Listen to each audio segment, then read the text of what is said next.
great. The tongue, the teeth, and the... Just keep going with it. Welcome to Late Night in the Garage with Tyler Boyce and our special guest, Joaquin Molina. So Joaquin, how the fuck did you get into the show? Well, I'll tell you how, Corey. I got tricked into it. Tyler asked what I was doing one night via text message, and I knew I should have come up with some shit, but instead I was like, no, I'm doing not shit tonight. And he was like, well, you want to come to Corey's garage and talk about dicks? And I was like, yeah, all right. So here I am. Dicks are an essential part of the conversation, man. You want to come talk about dicks in Corey's garage? So here I am.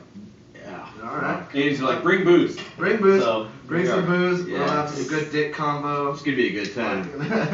All right, we'll start off with how'd you get into your art today? I can trace the origins of me being an artist to high school chemistry class. I think that it was like 10th grade, and I remember the very first thing we ever did, the first day of chemistry class, was this lab where we had a white candle burning, and the chemistry professor was like, okay, just describe the candle. So I was like, okay, dude, chemistry is a fucking cakewalk.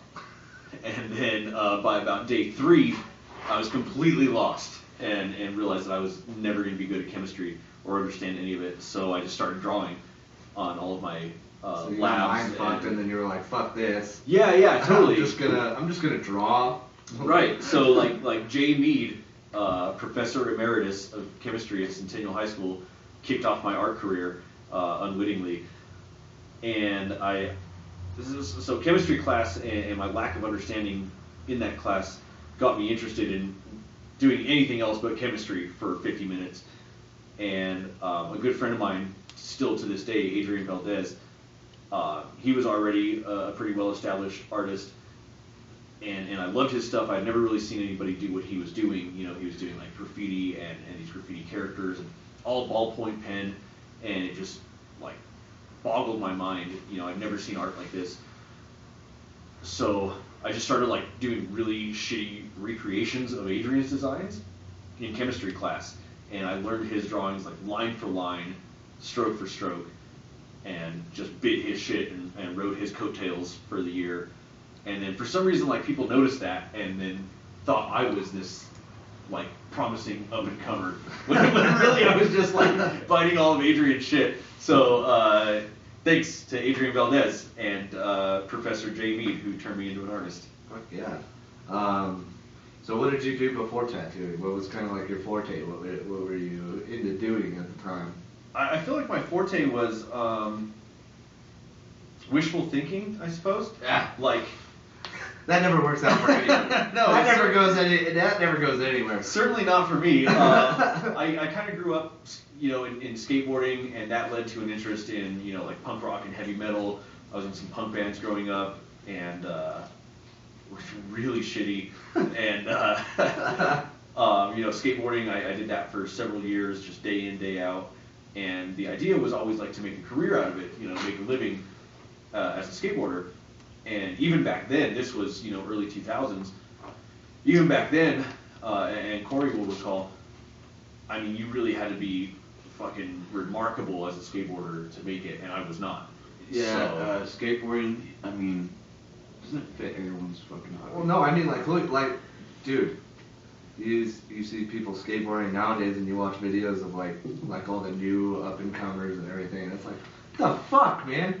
I mean, that's with, like, any sport, though, too. You got people throwing, like, triple backflips on fucking dirt bikes. Like, you got, like, a pretty heavy fucking thing underneath you, and you're throwing 3 flips off a dirt jump, and then you got these dudes on a plank of wood dropping off, like, you know, 30 set of stairs, doing, like, hard flips and, like, 360s and shit. And yeah, and, like, I remember, you know, being in high school, and, like, my buddy Trey Tallman and Floyd Kemp, you know, Floyd, you remember Floyd, I think. We used to go to the Vans indoor park. Floyd. Yeah, and he was Floyd. a fucking rad skateboarder. He was really good. I remember we'd go to the Vans park, and Floyd and I would get in for free, and Trey would have to pay. And what a dick. So we would get in, Floyd and I would get in the park for free, and we wouldn't have to pay, and they didn't make us wear pads, because they're like, all right, these guys like kind of know what they're doing, whatever. Floyd more so than myself, but I remember like trying to drop in on like their 6-foot mini ramp or something, and that took me all fucking day, you know, to like get up the balls to drop into this mini ramp. And I remember after that, like realizing that was like my big achievement for the day, was dropping in on this mini ramp.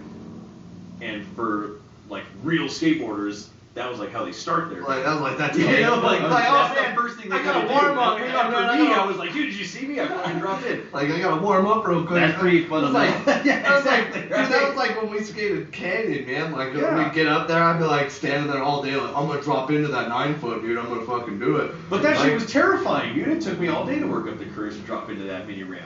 So, at some point, I realized, like, look, I'm not good enough at skateboarding to make it as a professional skateboarder. Like, you know, I don't know the real statistics, but I would imagine 1 out of every like 1,000 skateboarders is good enough to make it. Oh, you know, dude. and I wasn't that one. Well, that's by the any thing. means. Is, I mean, you have like the music industry, and then you have sports, which is like a totally different fucking ball game in itself. Because I mean, there's incredible musicians. A lot of people get insane and do weird stuff with that. But in order to get weird and insane on a skateboard, you got to be willing to die. Like, you got to be willing to like, Yeah. oh, dude, look at this. I could die doing this because I'm on a board that's like this fucking thin. Right. And I'm gonna totally just go for it, and we'll see what happens. I mean, I could totally break my neck and die, but hey, Yeah, fuck and- it, you know, I know, and fuck it, let's do Within a it. year's time, like, you know, we would always film our sessions because we thought, I don't know what we thought. We thought we were cool. Yeah, we thought we were cool. We weren't.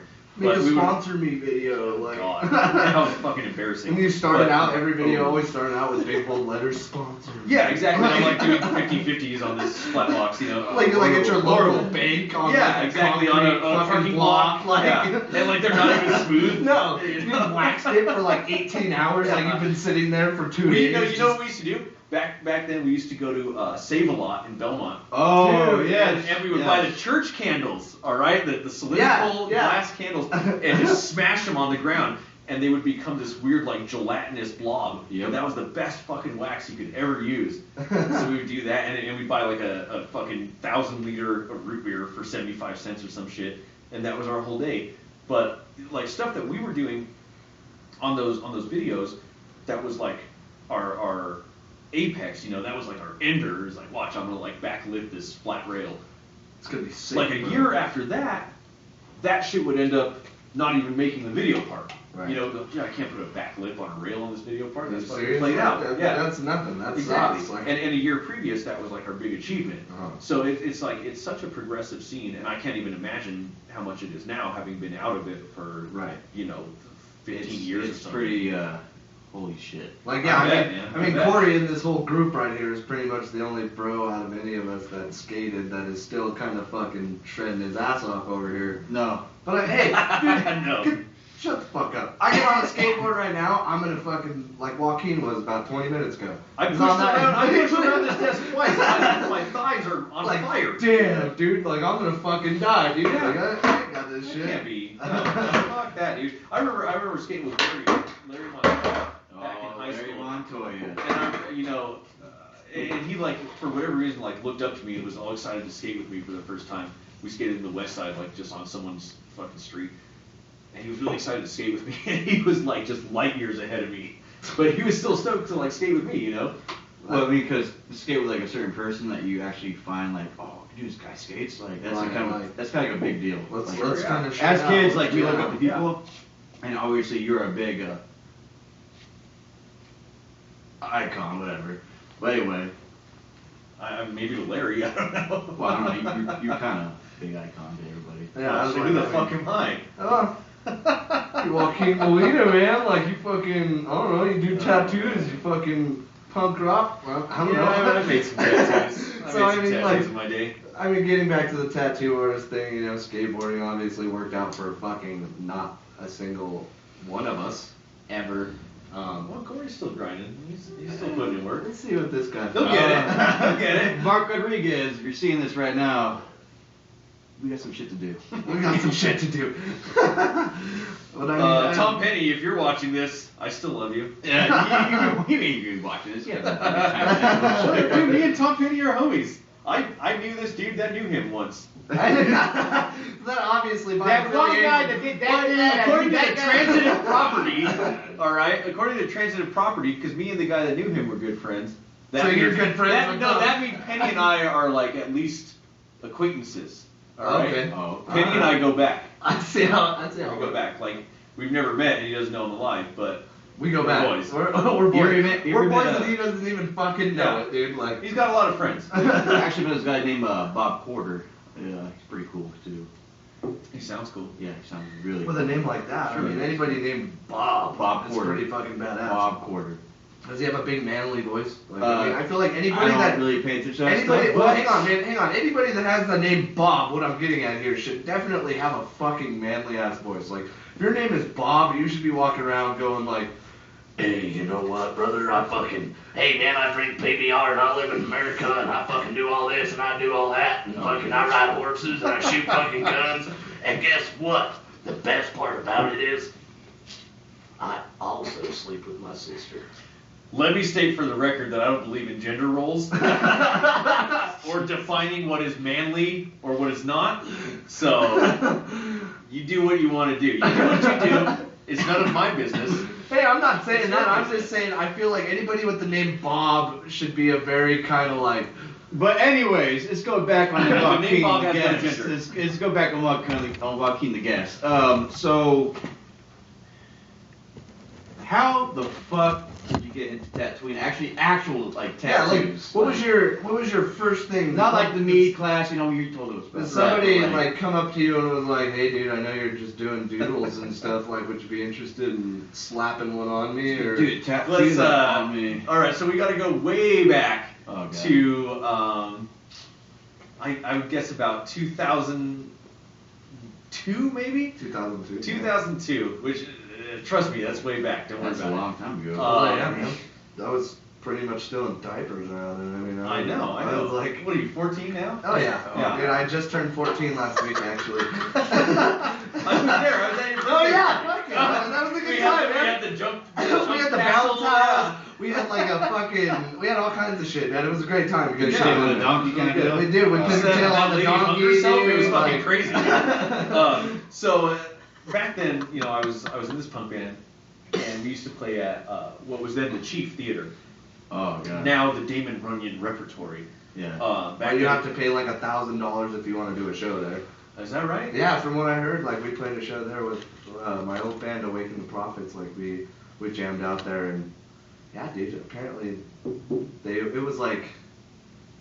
was pretty close to like $1,000, something like that. I mean, which is cool. I Nice. understand they're not a music venue no more, so I mean they got to make some sort of revenue, and they have awesome. Well, they're not plays. making revenue off their fucking plays. I'll tell you that. But Mecca Mache played there, I think it was Friday.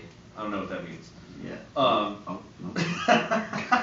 That's him. That's how we used to play. We used to play the Chief, I think, like every Thursday night or something like that, and it was like, you know, punk night. And I remember we had to load out like immediately after our set because at 11 it stopped being punk night and it was a drag show. Oh god. And we were all like, you know, 15, maybe 16 years old at the time. We have to load out immediately afterwards. Anyway, so I'd get there early before the show while the openers were going on. I always carried these pens with me. 2 pens, I remember. 1 gel pen, 1 big roller ball. The fuck we doing with the gel pen? Well, the gel pen was for my outlines, I was okay? like, yeah, how old were you, dude? And I would sit in the foyer of the Chief You Theater. were sending notes? No. writing Get notes? this, You write dude. them up, Get fold them this. up all I was pretty. drawing these shitty Paul Booth ripoff designs on people, like these stupid fake big pen tattoos. All right. Oh, okay. So fucking stupid. But I would draw these on Thursday night before the show. On all these kids would like line up for me to draw on them because they thought it was good, which I wasn't. It was terrible. And then I would see all these kids at school the next day on Friday morning, and they'd be like, "Dude, check it out! I still got it," you know. They didn't And- wash their... No, didn't wash, obviously. Dude, I don't wash myself. I Oh. haven't taken a shower in like Not 5 this days, part. dude. Right. Like, Nope. I smell like asshole, but it's cool. I got a cool big pin tattoo for Uh-huh. Joaquin. Like, Everyone's like, oh, who did that? Joaquin, dude. Oh God, don't dude, tell anyone. Where do I get my big pin tattoo at, man? Oh, Joaquin, dude, he's great. He's killer. Girl, I'll Joaquin. do a big pen tattoo on you tonight. Really? $120 an hour. Okay. All right. Dude, that's a great deal. Fuck yeah. It takes me a long time to draw a big pen. Okay, so like, how long are we thinking here? Are we doing like $100 an hour on I have a this shit, or 2-hour minimum. 2 hour minimum? Yeah. So you're gonna get halfway through my tattoo and then be like, here, pay me $100, you're done. Yeah.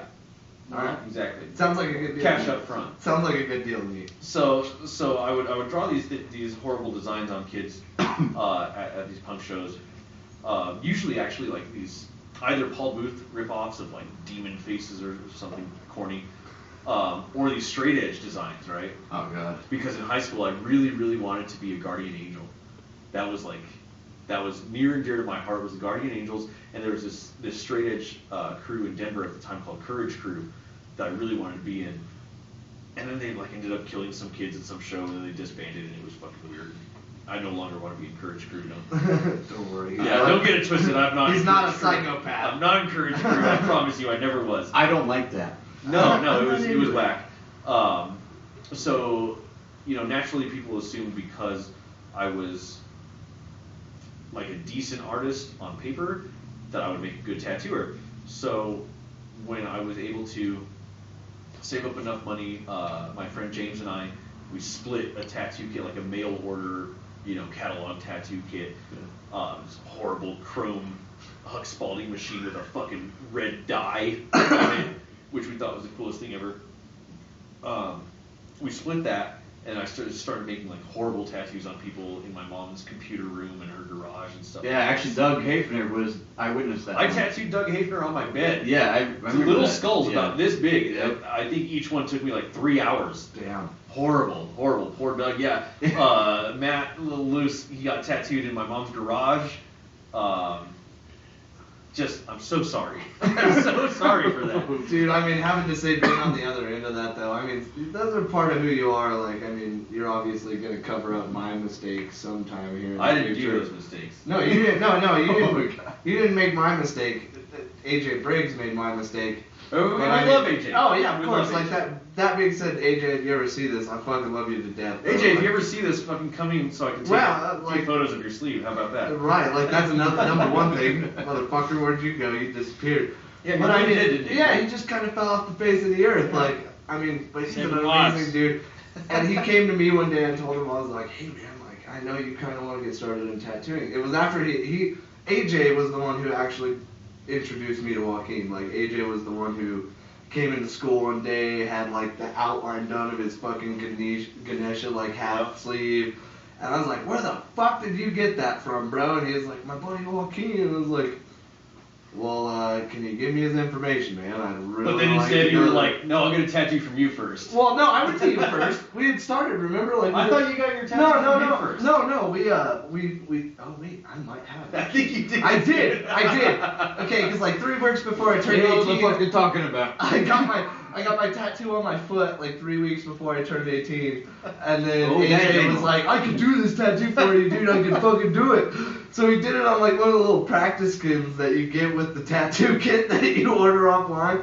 And he was like, Those are bullshit, by the way. yeah. So he fucking shows it to me. He's like, "See, I can do it." And I was like, "All right, dude." So we actually, the funny part about it is we meet up at his grandma's house, like some little sweet old lady, and he was like, we get downstairs, he starts setting up, and he goes, just so you guys know, just so you know, dude, like you're actually not allowed to be here.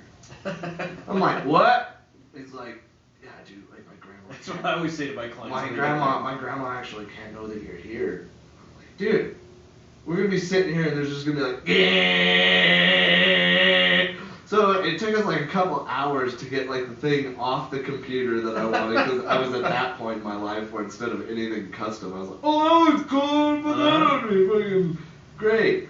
So You got your Pinterest tattoo? right, like yeah, we get down there. Yeah, I was like, pin it.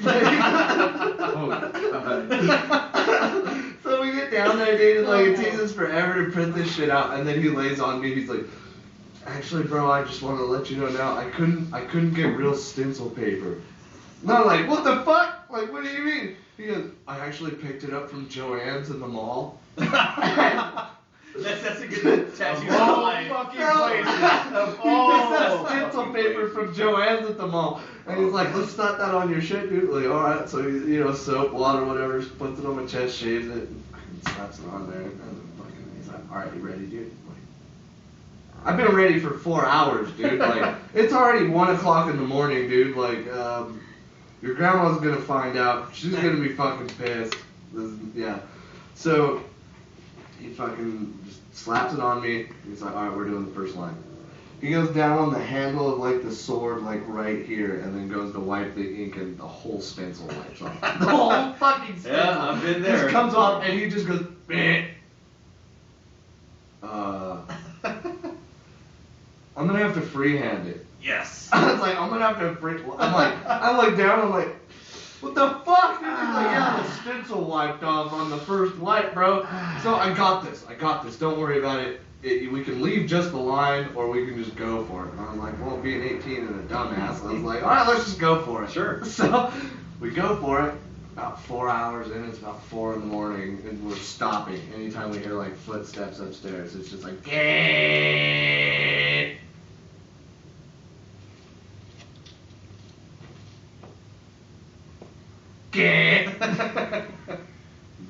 Sort of.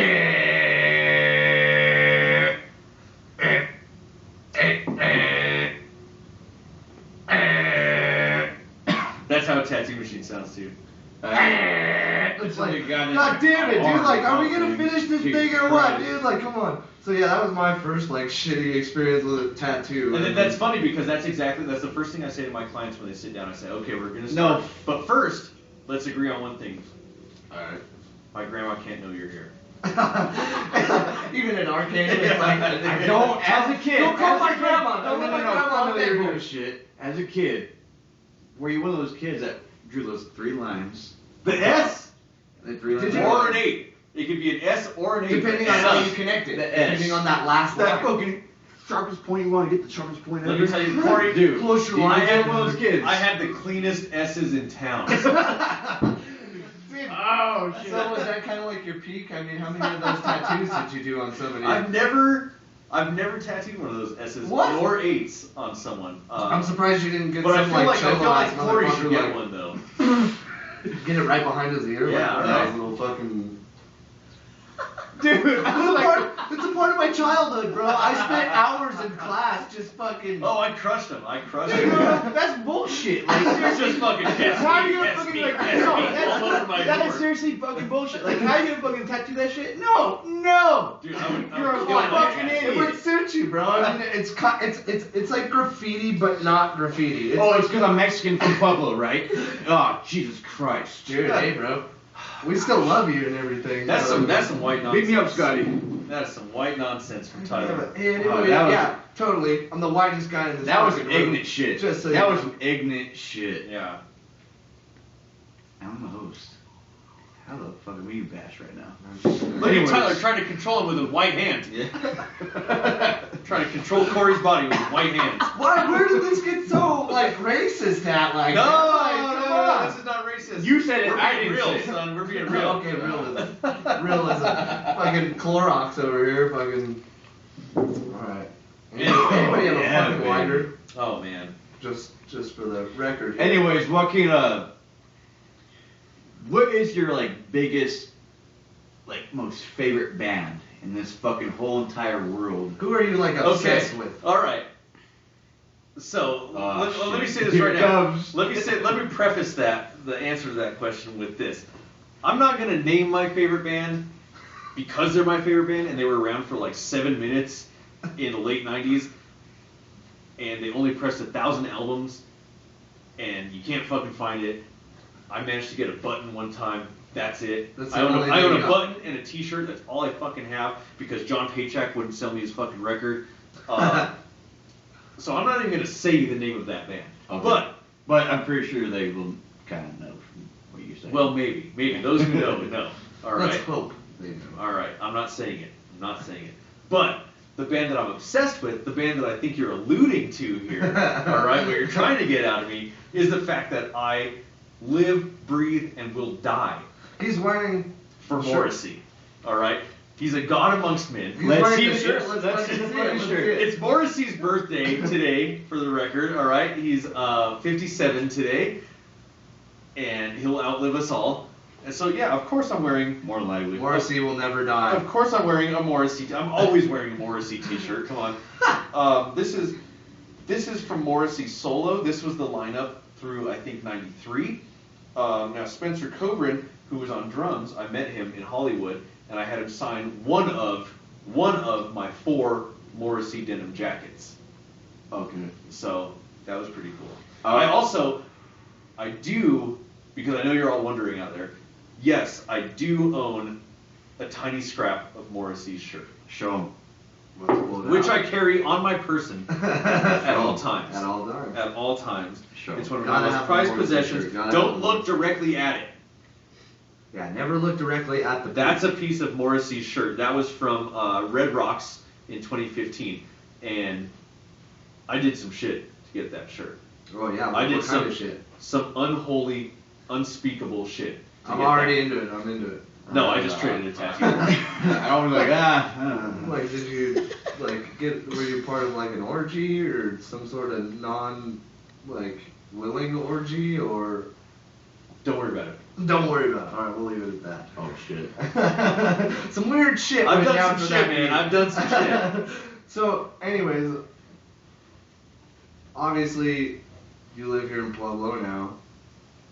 Where were you born and raised here? Like, where were you born at? I was not born and raised here. I was. You live that. Where do you live? I want to know where you live. I was born in southeastern Mexico, in a state called Jalapa, and I was there until I was about 5 years old, and then we came here to the States in '91, somewhere around '91. So I spent the first 4 or 5 years of my life in Mexico. Okay. Real Mexico, not fucking San Diego. All right. That's California. Yeah. That's, well, have you been there recently? Hey man, I spent quite a bit of time there. Yeah. Right. So, well, you know, there's San Diego, and there's like Texas, and there's fucking Mexico. Well, my father lives in Tijuana, by the way. That's San Diego. No, it's not. No, it's not San Diego. That's what do they call it? Mexicali. This is not Mexicali. Mexico. No. This is fucking Mexico. No. These niggas don't know how to fucking. This is like goddamn jungle work on farms, and dude. pyramids. When you guys moved here, did you move to Colorado right away? Was that like your parents? So they were like, hey, I mean, we're in Mexico. Let's pick the most shitty place possible. No, we never Only lived in Colorado Springs. Okay, yeah, that's the truth. I like it. So are they just kind of like, hey, of all places, they just like pick the map? Did they like throw a dart at it and like, hey, so- let's land in Pueblo. Let's land in Pueblo. There's a great anecdote about this. How'd you end up in Pueblo? Well, I threw a dart at a map, Yeah. and it landed in the trash. Oh, okay. Well, that's basically kind of like, just so everybody knows, I love this town, man. You need to know I love this Pueblo. town. I love I Pueblo. mean, I've made all my lifelong friends of this town. I've been born and raised here, man. Like, I mean, all my friends are from here, so definitely not talking trash about Pueblo. Love This it is the here. only city in Colorado that I would choose to live in. I agree. Hands down. I agree. Pueblo, dude. I Pueblo. agree. On all. That's my one and only. I mean, we're a small town. We're not nearly as small as like Fowler. Sure. Or like Beulah Oh. or anything like that, but No, that we're small enough to where it's like, okay, this is cool. This Although this Beulah is yeah. a good community, though. No, we just went up there today. Oh, we Beulah's went like, up there hiking that's today. great. That's Actually. great up there. Oh, fuck him. It's Pueblo, okay? It's Pueblo. It's the smallest big city in Colorado. But I fucking defy you. I defy you guys from northern Colorado. Denver to sucks. survive a weekend in Pueblo. You can't. I promise. Try it. Come I down promise. here. We'll go to the White Horse. We'll go to Adolfo's. We'll go Whoa! to Well, wait, let's elaborate on the Adolfo's part. Let's go to Adolfo's at 3 a.m. on a Friday night. Let's go to Adolfo's at 3 a.m. on a Friday night, and we'll see how those people like fucking handle up to it. Yeah, let's see how your poli-sci degree holds up at fucking Adolfo's at 3:30 a.m. I mean, like, dude, this is a great town. A lot of people bitch about it. Everybody like Pueblo sucks. I'm like, no, man. Pueblo. I mean, obviously, you being who you are and what you do and stuff, you travel quite a bit. I do. You travel. I mean, you just got back from LA, a couple weeks ago? You went out there. I was in LA last month. Actually, what were you doing out there? To elaborate on that. Actually, don't elaborate on that shit. Compare where you've been to Pueblo. Yeah, Do you okay. consider this fucking, like, seriously, like, solid home? Like, Yeah. So, of all the places, of all the countries that I've been in the world, and I've been to my fair share. You know, I mean, I'm not like the most well-traveled dude ever, but I've done my fair share of traveling. Pueblo is just, it exists in this bubble, which is not necessarily always a good thing. But I think it is good sometimes because it preserves this Pueblo culture, which is like it's blue collar and it's just fucking it's punk rock. It's like kind of grimy. DIY. It's very DIY. Yes. Like everybody in this town, everything that's going on in this town is very DIY. Right. Exactly. And I think it's because there doesn't exist here this big disparity, this big disconnect between like the haves and the have-nots. We all know friends who have fucking slept in alleys, and we all have friends who have elaborate mansions and walking stick and shit like this. And there's no disconnect there. Right. We run into each other at the same bars, the same parties. It's still just like, hey, we're all friends. Like, it doesn't matter what. This town is more so of like a melting pot of like, I don't care what you do, I don't care what your background is. It's acceptance. Yeah, it doesn't matter anything other than the fact that like, hey, you're a cool person. Yeah. We're into the same shit, and everybody's different. Let's have a good fucking time. Let's go out, hang out with our friends, go to trivia at the downtown bar. Let's go to shows at Phil's Bar and Music Venue. Mm-hmm. Let's go to shows at the Rainbow Bar. I mean, go hang out at the Green Light and shoot some pool. Those pool sticks suck. Hey man, but I don't get served there, so I don't go there. But that's the thing is, a lot of people look at Pueblo and they say, this town sucks. This town is terrible. And no, that's not the case. No, it doesn't. Everybody's fucking so obsessed with the fact that they need to be in a big city doing big things that they don't take the time to appreciate how nice it is to live in a small town where you do essentially know everybody. Yeah, totally. Because you can go out on any given night bored by yourself. Run into somebody. And run into somebody. People that were like, oh shit, well, I've been there. Yeah, you run into somebody. Usually Jared Carter, but you're going to run into somebody. And when I was living in other cities, it was like, it was cool. It's exciting to be in a different city, different environment, different atmosphere, all this. But I realized that, like, okay, I just live in a different apartment and go to a different bar and eat at different restaurants, but it's essentially the same shit. Right. So why not be where my friends are? Right. And where I know everyone and I know where I want to go and where I don't want to go, and I can walk into a place and I don't have to worry about like sizing people up or like, is this dude gonna act a fool or whatever. Like, right. No, I'm comfortable here. This is my spot, and this is my friend's spot. So if anyone doesn't act right, they're out of here, not me. Yeah, exactly. It's one of those things where it's like, we're a family right here. It's called not to elaborate on that statement. Bullshit. We are technically a lot of the bros around this town, which that's the cool thing about that I've always loved about Pueblo is there's so many of us that kind of hang out in this little group of people that. It's like, dude, you kind of need to watch where you're hanging out and who you're starting shit with. It's like, dude, this is our level of shit. Tyler's getting ghetto right now. Let's get a little ghetto here, man. Well, all right, now you want to get hoodful? Watch this. let me tell you about my Morrissey. Don't act a fool in a place you don't fucking know, man. That's all I'm saying. Let me tell you about my Morrissey. Scotch. Okay. All right. It's not Scotch. I know. This is Irish. He's like, oh, pour it, drink it. Speaking of which, I'm gonna pass this down over here. All right. So this Morrissey gang, right? The Little Charmers. Okay. We're only like 3 or 4 people strong, but we're pretty devout. All right. And we have meetings every now and then, none of which I've ever made it to. But so loyal. You're at so the next loyal. week, well, you know what? I'm busy. Yeah. I'm busy going to Hollywood for Morrissey shows. Wait till you admit that's what you went out to LA for, right? Oh, and that's what you went out to LA for, right? I went to Hollywood for a Morrissey convention. He Oh, wasn't wow. even there. Explain the museum you went to. All right. Well, I went to 2. Explain the one of which was really cool and interesting, and I almost cried at. And we'll get into that later. And one of which completely fucking ruined my life, and I wish that I never went there. Which one do you want to hear about? Let's talk about the not so good. Let's go with the one that made you not want to live anymore. Okay. Let's go morbid here. So, let's go. So I'm looking, I'm in Hollywood. I'm staying in this little apartment in West Hollywood. Really cool, and I'm making this pilgrimage to various tattoo shops that I know out there. And I stopped into True Tattoo in Hollywood, and they turned me on to this bookstore called Wacko's. So I'm like, all right, cool, man, I'll go to Wacko's. I'm looking for this bookstore. I'm looking for it on my phone, pull up a map.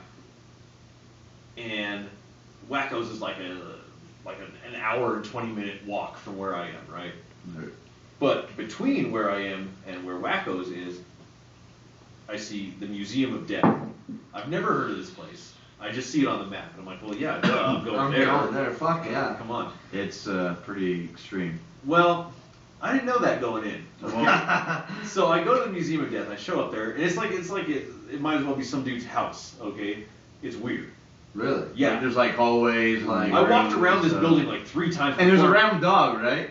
Well, no, I walked around this place like 3 times before some mechanic or some shit in this parking lot was like, "Are you looking for the Museum of Death?" And I was like, "Yeah." And he's like, "Okay, go in the red gate." You just can tell. The Yeah, red yeah. gate. He's is like, like oh, this the guy's red obviously gate. into Right. the Museum of Death. Well, and it's funny you would say that because of course I'm wearing like a Morrissey t-shirt. Of course. And so I have to believe that as soon as I walk into the Museum of Death, they start taking bets, and they're like, "Dude, $20 says the guy in the Morrissey t-shirt passes out." Oh, man. Hey, but they don't tell you shit. They don't tell you anything. There's just some like Hesher dude with long curly hair, and he's like, "You here for the museum? All right, $15. Go through that curtain. Don't take any photos." I said, "All right, here's $15." And he hands me a little ticket. So I go through the curtain. You know, I don't really know what to expect. I didn't have any expectations, but I walked through this curtain. The first room had a bunch of like original John Wayne Gacy paintings and like handwritten notes from like Jeffrey Dahmer and Richard Ramirez and stuff like this, and like drawings from these dudes. And it almost immediately hit me in that room, like it was just heavy, you know. As soon as I walked into that room, I was like, "Ooh, this is just a little heavier You than I kind thought it of was just got gonna like, be." you kind of got like that energy vibe of like, damn man, I'm staring at some real shit. Yeah, exactly. These Like some of the it's shit all you think, authentic. like all the like some of the shit you obviously you hear about like Jeffrey Dahmer and stuff like that, like crazy serial killers that do all that shit. Right. But like you never expect to ever. You never expect to be like, looking at like a piece of like lined paper from his spiral notebook on which he drew the contents of his refrigerator. So it was you know, like, with so severed heads on and like shit. yeah, I was like so yeah on the piece Wow. of paper it's got him talking about like who he's killed. And Yeah, like, and like it's these are not copies. These are not fucking reproductions. These are authentic, first-hand items. All right. So even just in that first room, the heaviness of it just kind of fell on me. I said, okay, let me get the fuck out of this room. Bad idea. So I go to the next room, and it's the execution chamber, I think it's called. Oh god. All right. And That's what I'm talking about. it starts out like, you know, interestingly enough, it's like old photos of people being hanged in the Old West and shit like that. I can handle that, whatever. Because, you know, we're so disconnected from Actually, something that happened on not long the ago. Right? Union Avenue right Yeah. there, there's a hanging tree. We have the hanging tree there, yeah. And that's nothing. We can stand there, we can read about it, and even think about it and say, well, that's really cool, that's interesting, you know. Right. Not in this place. You know, so they had old photos of people being hanged, whatever, I can handle that. They had like authentic old nooses and shit. I can handle that. That's fine. They had old like decommissioned electric chairs. I can handle that. Right. Then I come up on plastered up on the wall, pinned on the wall, is the shirt and pants that this inmate on death row was wearing when he was sent to the electric chair. Really? Wow. And you just see all of what I think they call the exit stains. And it's like it's When they just evacuate everything. yeah, it's blood and sweat It got and deep shit real quick. and piss. Exactly, it got real. This is why you need to fast. watch this show. And don't ever go to this place. So again, I I was was like, warned. again, I saw this and I was like, that's more than I signed up for. I need to get out of this room. Bad idea. Go to a worse room. Yeah. Like leave a terrible room, go to another Exactly. room that's even worse. So the next room is the funeral parlor. Oh shit. All right. And if you can't tell by now, I remember this shit vividly, okay? I see this when I close my eyes now. So I go into the funeral parlor, and there's some cool stuff. There's like this glass display case with like a human skull and these big jars just full of human teeth and stuff like this, and just coffins everywhere. I can handle that. You know, these Tiffany lamps, and it looks like a funeral parlor. That's Right. fine. Then they have all these sort of antique mortuary tools. Cool, that stuff's interesting. I look at all that. Yeah. Then they have these poster-sized, blown-up photos of like vivisections and dissections of cadavers during autopsies. Oh wow. Oh yeah, definitely. That was a little tough for me, a little bit. Were they but I colored?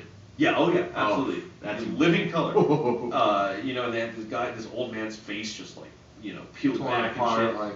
Yeah, and I was kind of looking at it, but I was like not really focused. You know, I was looking 1,000 yards past it. And you're just like, oh, Yeah, so there's that. That's some shit. Exactly. That's some shit. And as you progress through the funeral parlor, excuse me while I throw up in the bag. right. So as you progress through the funeral parlor, you know, more coffins, more tools, all that stuff, really interesting stuff. And then they have a video playing on this big screen that you can't not watch of, you know, footage of an autopsy. Oh, like an like full footage of like. Absolutely, yeah. Like. Yeah, Like from beginning to end, yeah, sort of and thing. I can't like, stress this enough. This stuff is not like a dramatic reenactment. It's not reproduction. All of this stuff is authentic. And this dude very clearly made this autopsy video for this museum because he's having a fucking field day. Okay, He's just like, fuck he's yeah, having dude! fucking Like, life. give me a GoPro, and I'm Yeah. just gonna fucking. He's yeah, like dude, cut this smiling thing, with a like- bone saw, you know. Just going to town, Yeah. like I've got a song. that takes the dude's Yeah. arm off, dude. Like, yeah. Exactly, and that's when I first started feeling Awkward. well, not awkward so much as lightheaded, and at first, okay, that's when the lightheadedness first hit me. And so again, I get the same terrible idea, and I'm like, I need to leave this room. This seems to be a bad idea for you, man. Like, Bad idea. You should just not leave that room, man. What am I Like, supposed to do? Fucking hang out in there? Yeah. No, you don't go there to meet people. You have to go through the fucking thing. So I leave the funeral parlor. Bad idea. Where do you go to next? The next is a hallway of sorts that's just lined with photos. I guess some are crime scene photos. Some were actually taken by the people who committed these acts of murders, decapitations, car wrecks, stuff like this. Oh shit. Wow. Color photographs of people, you know, like sawing this dude's head off and playing with it and sticking their fingers in his eyes and shit like this. I tried really hard to not focus on that. And again, and so again, I was like, okay, I need to leave this hallway. So I walk into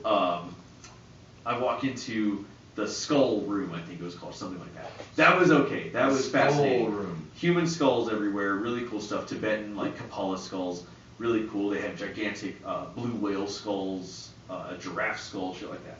Really cool. So I'm like, oh yeah, this is cool. Then the next exhibit is from the Heaven's Gate suicide cult, and anyone who is, you know, who was alive in the early '90s and somewhat coherent will probably remember Heaven's Gate. They were a suicide cult, I think in California, and so this museum had actually bought some of the actual bunk beds from Heaven's Gate, like after they had killed themselves. The state of California took over the estate and auctioned off all this bullshit because California has no conscience to speak of. So they sold these bunk beds to the Museum of Death, and they recreated the whole scene, right? So you see these bodies just laying in the bunk beds, white sheets over their faces, their little, I think there were Reebok shoes hanging out. You guys will remember that. And then they had playing on a little monitor the like public statement that the leader of Heaven's Gate, whose name I don't remember now, but he issued a public statement to be released after this mass suicide. So they're playing that on a loop. Fuck. And then they had the suicide notes from some of the members of the cult that they had written to their families. So I read all that. That was pretty heavy. So I was like, okay, I feel all right now. I'm going to keep going. I read all these suicide notes from all these people. I feel okay. That was straight That calmed me down. That calmed me down. Heaven's Gate, like, yeah, brought me down. It brought me I was down alright from with a that. level of here. So like when you Yeah, get to the like, last I room, wanna it's read like, everybody's suicide all notes, bunnies like- and rainbows and like. Homie, we're not even halfway through this. Oh, Holy man. shit. Oh, God, bro. So Alright. the next room Okay. is the Gallery of Suicide, Oh, which is fuck, exactly man. what it sounds like. I was like, you say that, and I'm just like, I don't want to go in this room, dude. It's like, again full color photographs of people who would kill themselves in all these various ways. Very graphic photos. Now it was in the Gallery of Suicide. At this point, I'm like grabbing the wall behind me, trying to keep myself Joaquin's up. having like a panic attack, like, I'm pale. I'm sweating. I'm regretting having ever You been think born. That's not like dramatic walking. No, that's like no, seriously, that's like, like seriously, genuine, like, my hands are oh, against the my- wall. Well, and first of all, to say something like that, I mean, you'd think at some point this museum, as like a even maybe a business ploy, would be, we're gonna sell barf bags in the front of the door, like for 50 cents, or even like have a little station. Or some fucking The lid on like, this ask thing. yourself, How come no one what's told me Jesus the lid Christ? was on? I'm sitting here trying to open it. Like, so I mean, like, you know, the old back in the day where they used to have condoms on the That's a wall and good point. fucking loafing jug. Let's go that route real quick. What? Yeah, you don't remember that? No. Like you'd walk into a loafing I've jug. only been having sex for like 3 years. I don't remember that. So I mean, like, dude, like, yeah, back in the You day, heard you that, walk in. folks? I think I bought 3 my years, first only having condom sex. from the loafing jug. Like, man. like, yeah, you walk in there, you go into the bathroom, it's right above the toilet. It's like those really sketchy bars that you go to, like. No, I feel like this was a It's weird like that- loafing jug that you No, went no, to. no, no, no. It's like they were in like called all Troy loafing- Avenue. No, no, no. I need to go Yeah, to you the went Troy to that Avenue one on loafing Troy. jug. No, hang on. The more fucked up thing is, let me get there. Is it was out in the county. I'm from the county. Yeah. So no, like, that's just that loafing jug, homie. so we. No, dude, I went to like several all around Pueblo, like back Welcome in to the the day. show. Anyways, dude, like, yeah, no, you We put, talk like, about this you kind of put stuff. 75 cents Pretty in, cool. and you fucking turn a little knob, and you get a little banana flavored condom or some shit. Like, it's like, all right, that's kind of how. Why they- are they? Who's sucking dick with a condom? on? That's what I'm wondering. That was my Yeah. whole thing. When I saw those, I was like, why do you have flavored condoms? Why are people doing that shit? Like, okay. I'll tell you what. But That anyways, girl, like that girl, that girl named either Stephanie. Oh no, we're not. Leave that out. Leave that out. it ain't going nowhere. It ain't going nowhere. No one's watching this shit. We It doesn't matter. Stacy. Stacy. What's another good one? Jessica. Jessica. Jessica's another one. They're fucking doing that. Like, No, I didn't want to do that because you know what? I might, you know. and we were like, as guys, we're like, we don't know. But No, I don't know what my the fuck whole, you're my whole talking about. point on that is like, my whole point is like, dude, they should at least Oh, have had okay. like a little, like a dispenser. You walk out of one of those fucked up rooms. It's like, here, buy a fucking barf bag for 50 cents. You put 50 cents in. Here you go. So, well, Back to the. there's a Yeah, disclaimer, okay, which back- we'll back- get to. Yeah, We'll get to it. So now I'm in the Gallery of Suicide. Oh, Two God. interesting, We're going back to that. two Oh, interesting shit. things happened. Two interesting epiphanies hit me in the Gallery of Suicide. One, I'm gonna fucking faint. Okay, that's the foremost thought in my mind. I'm gonna fucking fall out in the Gallery of Suicide because it's horrible. It's just they don't hold anything back. They're not pulling any punches. They're not blurring out people's faces. These are people who blow their Like- fucking heads off, and here it is in a big Like you're photo getting like in the living crime color. scene or Right, like totally. the like killer who did it Yeah, or exactly. well, it's the. In this suicide, particular room, it's people all doing it suicide. themselves. The second epiphany I have, the second revelation I have in this room, is that there are fucking little kids in this museum. Oh yeah, they take family. 8-year-olds, Family fun. 9-year-olds running around, It's the new Chuck E. Cheese. touching the photos. They're touching the photos. You're like, dude. whoa! Yeah. And I don't know if they're taking it in at this point. I don't know if it's really sinking in. They don't know that. But I feel like those kids are going to spend a lot of money on therapy at some point. No, they play a lot of Call of Duty. It's okay. Yeah, Call of like, Duty- no. when you play Call of Duty, it's good. They're around death all the time. Son, I've played Call of Duty. I'm the worst. It is nothing like No, this. no, I agree. All right? But so then I leave the Gallery of Suicide, and then I get a little bit of a reprieve because then it's like the specimen room, which is like all taxidermy and weird oddities and stuff. That's fine. just I kinda love that weird, stuff. like- I love that stuff. You're fucking weird. You know, we have a lot of taxidermy at my tattoo shop, which we inherited. We would never support that. We all believe meat is murder. I was like, yeah, Joaquin's over They've been here, given to so- us. They were already dead for decades. Maybe that doesn't make it right, but maybe it makes it better. I don't know. So the taxidermy stuff is okay. Then they have like celebrity deaths, whatever, diagram of the JFK head wound, whatever. Then the very last room. Okay, half of it is devoted to Gigi Allen. And Oh, really? Fuck, Gigi Allen? man, Jesus. They were- All yeah, right. you guys already know. If you know that Oh, name, yeah, you no. know what this room Gigi is. Allen Yeah, fans, right? Yeah, absolutely. And, Oh, and so my this is God. shit I had seen before, so this didn't bug me. You know, all of his, every time he got arrested for like fucking running down the street shitting himself or something, all those snippets. And then they had a full life-size mannequin of Gigi. Really? Like, Wearing- was it one of the wax ones like they do in like? No. It was like plastic mannequin. Okay. Looked just like him. You know, lifelike replica, wearing the actual outfit he wore for his last show. I don't know if you guys remember that. It was like the cheerleader skirt and you know, like the jean jacket and combat boots and the SS I do helmet. remember that. And that was pretty gross because it was still covered like in I actually blood don't and know shit. much Right. about Gigi Allen because of, well, actually the only thing I remember of Gigi Allen is my friend Gabe Garcia. We don't know what any of that means, dude. We got Lucy over here. Fucking He's giving us posting. cues. We don't know what they Come mean. in, come over here. He's real giving us quick. Navy SEALs cues. We're We gonna, don't give, know. we're gonna give our brother over here. Garage a production. shout out, like, I think he's telling us to shut the Fucking fuck guy. up for I'm today. over here trying to fucking direct this fucking shit show of a fucking comedy fucking goon shit.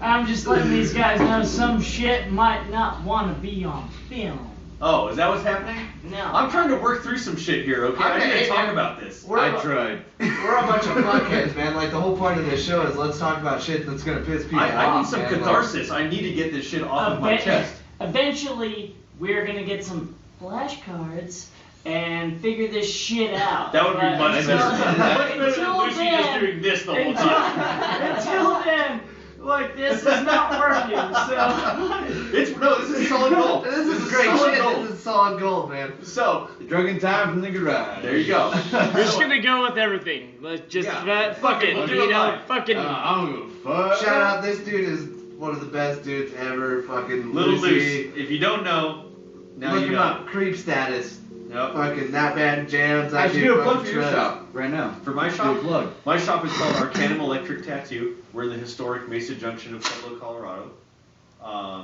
We're a full custom tattoo shop. We like to have fun and listen to heavy metal and put skulls on people. And but we'll do other shit and too. stand-up comedy. And stand-up comedy. We do a fair bit of that as well. As long as we're not doing outlines. I wish you could see what I'm seeing. I totally wish everybody on camera would have just saw what we all. I have the weirdest boner right now. But yeah, man, I mean, Shit show real quick. we're still talking on that subject, man. If you're looking for great tattoo work, go to Arcanum and hit these fucking guys up, man. Well, these guys thank are you. our friends. These guys are our fucking brothers. They do immaculate work. I will the only people I will let touch my skin with a needle. Not only are you the only tattoo artist in that shop, plug everyone else. No, I'm not by any means am I the only one. There are, at any given point in time, there are 4 or 5 of us there. We've got Raphael, who is just, Killer. he's pretty much Been around like for a while. my constant motivation to try and be better. And every time I think I do something cool, he does something cooler. So he keeps me going. We've got James Villalpando, who's one of my best friends ever. We've Same been, here. breed. Really we've been good fucking best friends. Hate I would breed. say hate breed. We've been friends for 16 years or something like that now. We've been best friends, and we're the kind of friends that can just sort of work well together and talk shit to each other all day. Because I like Morrissey and he likes fucking hate breed or whatever. So we'll talk shit to each other Isn't constantly. that the best type of friendship though? Is when you can just talk shit to all your bros and it's Exactly. not personal. It's good to have But it's all opposites. love. Yeah, It's it's good to all have love. opposites. It's all love, It's all man. love. It's always Really. love. And then we've got Lisa Smith with us, who is sort of a new jack, and she's an up-and-comer.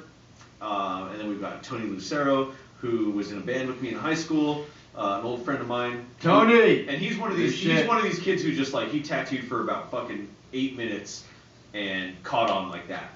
What took me 12 years to figure out, that dude figured out in a week.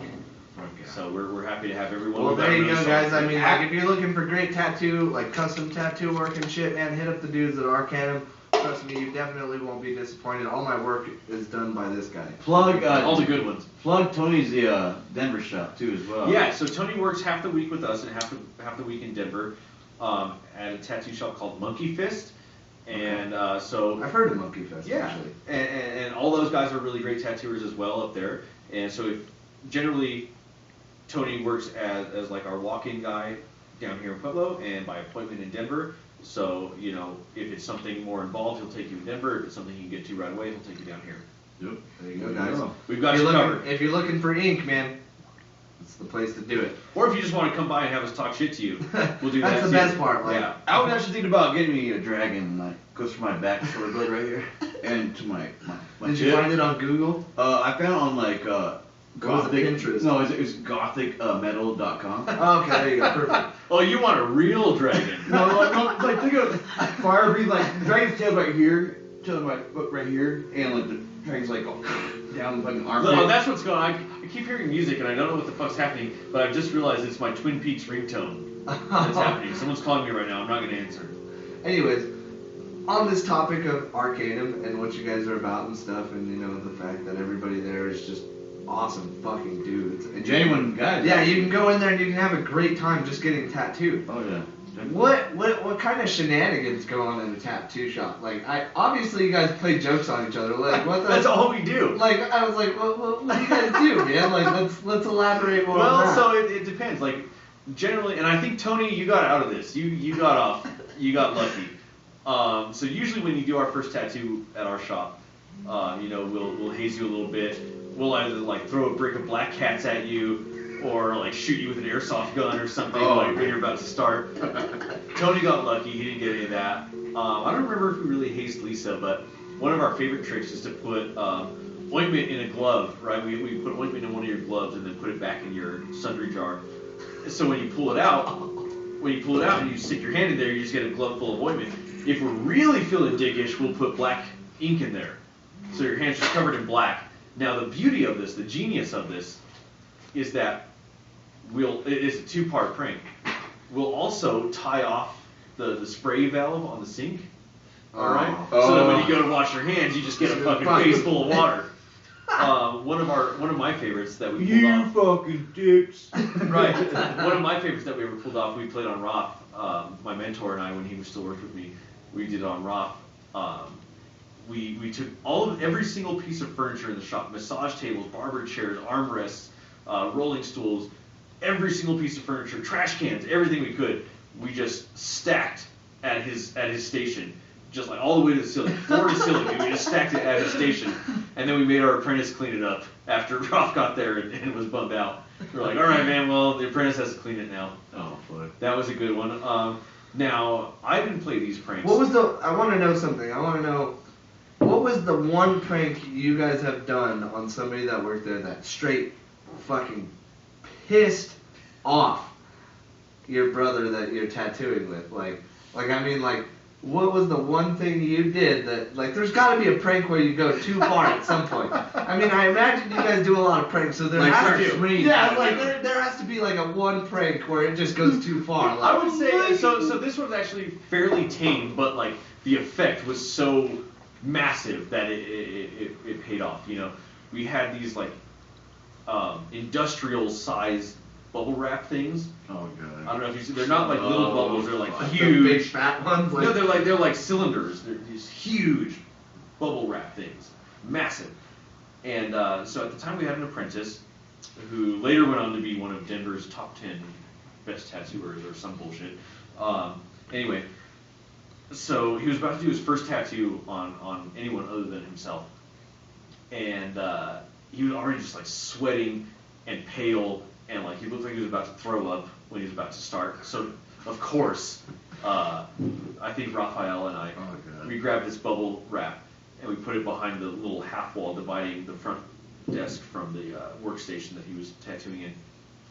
And so right as he was going in for his first line, just, you know, shaky, like Michael J. Fox shit. I've got Parkinson's. Yeah, totally. He's going like this, and he's already just dripping sweat, and he's Kind of turning like Corey green. was earlier. Yeah, exactly. And he's turning green. Corey and has his right stash. as his needle is about to touch the skin, Roth and I jump and pop these bubbles. Oh. And huge bang, you know. And this kid just fucking like throws his machine in the air. It flings back and almost passes out.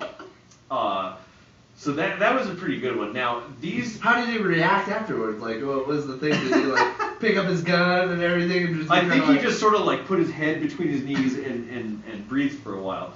Now these next two, I didn't have anything to do with, but I wish I had. All right, this was an ongoing battle between two tattooers, one from Denver, one from Seattle, neither of whom I will mention by name. But this was at a convention. So as I understand, these guys, well, the one from Seattle or San Francisco now actually wanted to prank the one from Denver. Okay. So he took his he had some. I'm trying to remember the sequence in which it went. I think the LSD was first.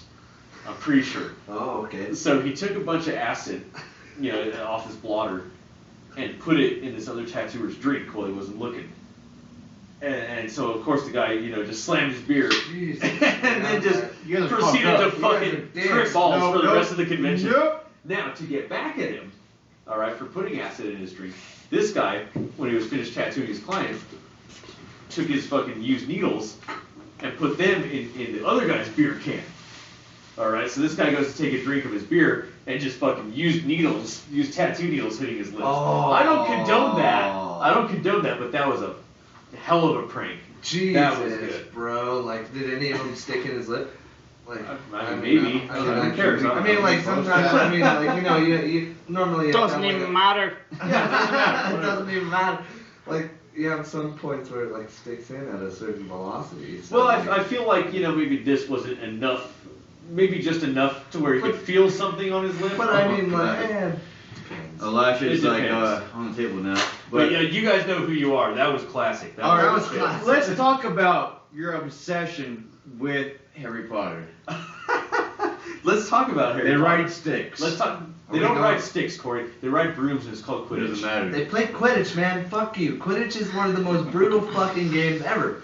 Anybody ever I don't knows get it. anything about Harry I don't Potter, get it. you're gonna get fucked up playing some Quidditch. And first of all, I have to go People with this die game. in that. Did you game. see Yeah, how Joaquin people leaned in? die He's in like, Quidditch. Joaquin leaned in, like, fuck you. Alright, so dude, me and Joaquin are gonna do this. This has to be it. Like, this is like a bucket list thing. This has to be done. We have to play Quidditch. Skydiving Skydiving. Quidditch. Yeah. Skydiving No, Quidditch. I'm there. Dude, I saw that video and I was like, this is, I mean, obviously you're way more into Harry Potter than I am. Obviously. I had a problem figuring out who Umbridge was earlier. I love Harry Potter. I've read all the books, but like for some reason, that, So breaks that's my mine. mind. But Here's a little fun fact. I refuse to read the last chapter of the Deathly Hallows Why? what is this? because for me, it's not over yet. But For that's the every thing. other Potter fan, So- it has ended. but For why me, don't- it's well, ongoing. But like that's the thing. So why don't you read it? Being a Harry Potter myself. I mean, I know how it ends. I read all the books. Obviously, I read, like you said, you know how actually, it you know ends. what's funny about But it's that? like, dude, your obsession with like she's Harry coming Potter. out. J.K. Rowling is coming out with a new series I know this. of Harry Potter. Like, so it's like, just read the end. Harry Potter, actually, I don't understand that at all, but Captain Underpants and Goosebumps are my shit. No. Harry Potter is like so much into just. Because I'm Yeah. like, oh, It's the single greatest story ever Dude, told. It's a great the story. day You that got all the kinds guy of like, stories of alchemy and like, dude, what more could you want? You got alchemy, you got wizards, dragons, fucking Hermione. broomsticks. Like, I don't know about you. What do you want? what do you that, want? Not that. That sounds like so like, oh, dude, I got a sword at my bedroom above my headboard. Yeah. Well, actually, technically, There's only one sword, the Sword of Gryffindor. Yeah, it's like- and you wouldn't have That's that it. above your bed because it It's only like a appears sword, to fucking people yeah. who need it and are worthy. I'm gonna take by that the out. Phoenix. Holy The Phoenix shit. will bring it to your Holy ass. Fox will bring it to you in the Chamber of Secrets to Right. defeat the basilisk. While you're fucking almost about to die. Yeah. Well, So You wouldn't have your the Sword last of few Gryffindor in your breaths- room, okay? That's stupid. That's well, a stupid thing to say. like- That is a dumb thing. like, where's Captain Underpants? Like, Do you have any Captain Underpants shit in your room? I don't know about you, but I have the Voldemort wand hanging up in my room. I have Harry's and Ron's wand. And Ron is I- my favorite character ever. Ron Weasley. Ron I love is the him. best. The Weasleys have this weird way of just being like, they're that underestimated family. They're the best. But the they're best. fucking God. insane. Like, they'll Every single like, one of them are the best. They The kill Weasleys. it. Rupert Grint, if you watch this, okay, they won't watch this. Way to be optimistic. Rupert I'm Grint, if you're watching this, Fuck. no one will ever love you the way that I can love you. Just know this, okay? All right. All right, that's been said. Dude, I mean, like. All right. Let me see who's All talking. right, we Hold got on. off topic. No, We're we're still on. no, we're still on I gotta Harry see who's Potter, talking man. because they are blowing me the fuck up. I was like, dude, I just Oh, took. God.